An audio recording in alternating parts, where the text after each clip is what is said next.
Security forces اور حکومت کے پاس اتنے ذرائع موجود ہیں کہ وہ دہشت گردوں کے خلاف کوئی بڑا آپریشن کر سکیں۔ اور اس کے ساتھ یہ بھی کہا جا رہا ہے کہ الیکشن سے پہلے ہی ایسے واقعات کیوں رونما ہوتے ہیں، تو اس بات کو بھی رد نہیں کیا جا سکتا کہ تحریک طالبان پاکستان کا بھی بہت بڑا نیٹ ورک ہے، ان کے تھنک ٹینکس بھی ہیں، وہ پاکستان نہیں پوری دنیا میں ہونے والی تبدیلیوں پہ نہ صرف نظر رکھتے ہیں بلکہ اسی کے مطابق وہ کارروائیاں کرتے ہیں۔ ایک طرف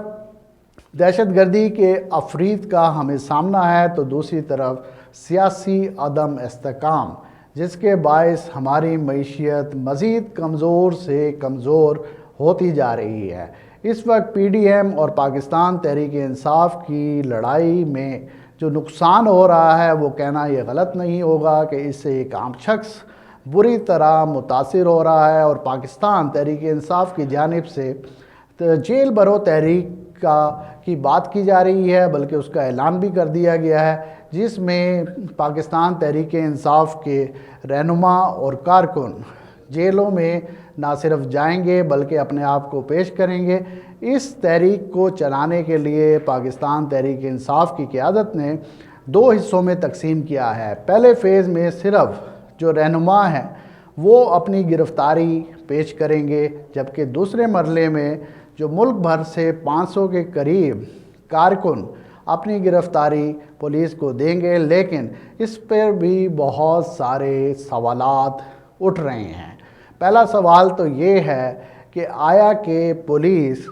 بغیر کسی مقدمے اور کیا بغیر کسی وجہ کے کیا کسی کو حراست میں لے گی، اور ایسے افراد جن کا کوئی جو ہے کرمنل ریکارڈ نہیں ہے ان کو کس زمرے میں حراست میں لیا جائے گا؟ تو جیسا کہ ہم دیکھتے رہے ہیں، جب ڈکٹیٹرشپ کے اور آمریت کے دور میں، خاص طور پر جنرل ضیاء الحق کے دور میں جب جیل برو تحریک کا آغاز کیا گیا تو اس دور میں سڑک پر آ کر کوئی نعرہ لگانا، کوئی جلسہ جلوس کرنا، یہ تمام جو چیزیں تھیں وہ بطور جرم تصور کیا جاتا تھا۔ لیکن اس وقت ملک میں ایک جمہوری حکومت ہے، لہذا کارکنوں کو گرفتار کرنے کے لیے کوئی وجہ چاہیے، اور اس وجہ کو تلاش کرنے کی کوئی خاص ضرورت بھی نہیں ہے، کیونکہ پاکستان تحریک انصاف کے کارکن ایسا ہی نظر آ رہا ہے کہ آنے والے دنوں میں وہ وجہ خود فراہم کریں گے۔ یہ کسی بھی صورت میں ہو سکتی ہے، کسی پولیس اسٹیشن کے گھیراؤ کی صورت میں ہو سکتی ہے، پولیس کے ساتھ تصادم کی صورت میں ہو سکتی ہے، اور اس وقت جو پاکستان تحریک انصاف کے کارکن ہیں وہ پہلے سے بہت زیادہ پرعزم اور تربیت یافتہ نظر آ رہے ہیں، کیونکہ اس سے پہلے جب ہم نے دیکھا پولیس کے ساتھ جو بھی ٹکراؤ ہوا تو پاکستان تحریک انصاف کے کارکن بڑی آسانی سے منتشر ہو جاتے تھے، خاص طور پر جب عمران خان صاحب ڈاکٹر طاہر القادری کے ساتھ لانگ مارچ لے کر اسلام آباد گئے تھے، اور جب انہوں نے پارلیمنٹ کے سامنے جانے کی کوشش کی تھی تو اس وقت چودھری نثار کی سربراہی میں پولیس کی جانب سے انہیں روکا گیا تھا، اور بہت زیادہ آنسو گیس، لاٹھی چارج اور ہوائی فائرنگ بھی ہوئی تھی۔ تو اس کے نتیجے میں عمران خان صاحب کا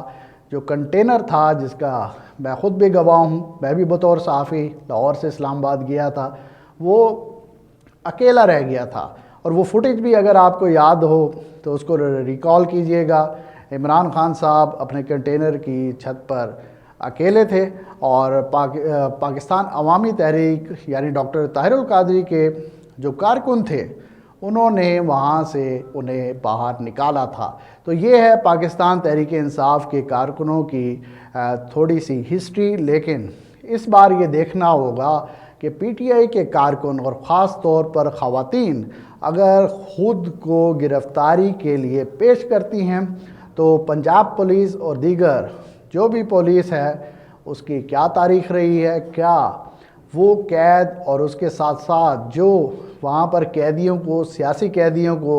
تنگ کیا جاتا ہے، تو کیا وہ اس کے لیے تیار ہیں؟ کیونکہ ایک جانب ہم یہ بھی دیکھ رہے ہیں کہ پاکستان تحریک انصاف کی جانب سے جو بھی گرفتار ہوا وہ باہر آنے کے بعد یہی کہتا ہے کہ نہ تو یہ ہمیں سونے دیتے ہیں، نہ سکون کرنے دیتے ہیں، ہر وقت ہمیں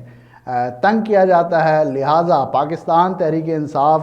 کا کہنا یہ ہے کہ روزانہ کی گرفتاریوں سے بہتر ہے کہ ہم خود اپنے آپ کو گرفتاری کے لیے پیش کر دیں۔ تو لہٰذا یہ کوئی چھوٹی خبر نہیں ہے اگر ملک بھر میں اسی طرح گرفتاریاں شروع ہو گئیں، اور گرفتاری کے لیے سب پہلے انہیں کوئی پلیٹ فارم یا کوئی وجہ پیدا کرنی پڑے گی، اور اگر گرفتاریوں کے لیے ملک بھر میں پی ٹی آئی کے کارکنوں نے کوئی ہنگامہ آرائی کی یا اس طرح کے حالات پیدا کیے تو ہماری معیشت کیا اس وقت ایسی صورتحال ہے کہ ہم پہلے ہی معاشی لحاظ سے زبوحالی کا شکار ہیں۔ اگر ملک میں مزید اس طرح کا انتشار پیدا ہوا تو ہم کہاں کھڑے ہوں گے۔ لہٰذا اس وقت چاہے دہشت گردی کی بات کی جائے یا پھر سیاسی جماعتوں کی آپس میں لڑائی، حالات بہت زیادہ سنگین ہیں۔ جبکہ ایک عام شخص جو ہے وہ، اگر میں یہ کہوں کہ اس وقت خون کے آنسو رو رہا ہے تو یہ کہنا غلط نہیں ہوگا۔ ان تمام سیاسی محاذ آرائی اور آپس میں لڑائی اور ملک میں پیدا ہونے والی بدامنی سے جو متاثر ہو رہا ہے، وہ شخص متاثر ہو رہا ہے جو اپنے اہل و عیال کے لیے کوشش کر رہا ہے کہ رزق حلال کما کر ان کے لیے 2 وقت کی روٹی کا بندوبست کر سکے۔ لہٰذا اس وقت ملک میں مہنگائی کا طوفان ہے، پیٹرول، اشیاء خورد و نوش، ہر چیز کی قیمت جو ہے آسمان سے باتیں کر رہی ہے۔ تو یہ کہنا غلط نہیں ہوگا کہ ملک کے اندر سے دہشت گردی کے ساتھ ساتھ اگر ہم نے سیاسی عدم استحکام کا کوئی حل نہیں نکالا تو آنے والے جو دن ہوں گے وہ ہمارے لیے مزید پریشان کن ہوں گے۔ تو دیکھنا یہ ہوگا کہ پاکستان تحریک انصاف کی جانب سے جو دباؤ ڈالا جا رہا ہے اس کے نتیجے میں کیا الیکشن پہلے کروائے جائیں گے یا پھر یہ تصادم کی فضا اسی طرح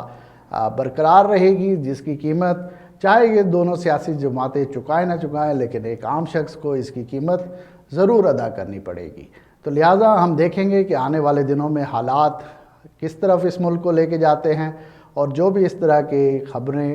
اور چیزیں ہوں گی وہ آپ کے سامنے رکھتے رہیں گے۔ اگر آپ کو میری یہ ویڈیو پسند آئے تو ہمارے پیج کو لائک کیجئے، چینل کو سبسکرائب کیجئے اور اس ویڈیو کو شیئر کیجئے، اور کوئی بھی سوال ہو تو کمنٹس میں کرنا مت بھولیے۔ Thank you very much.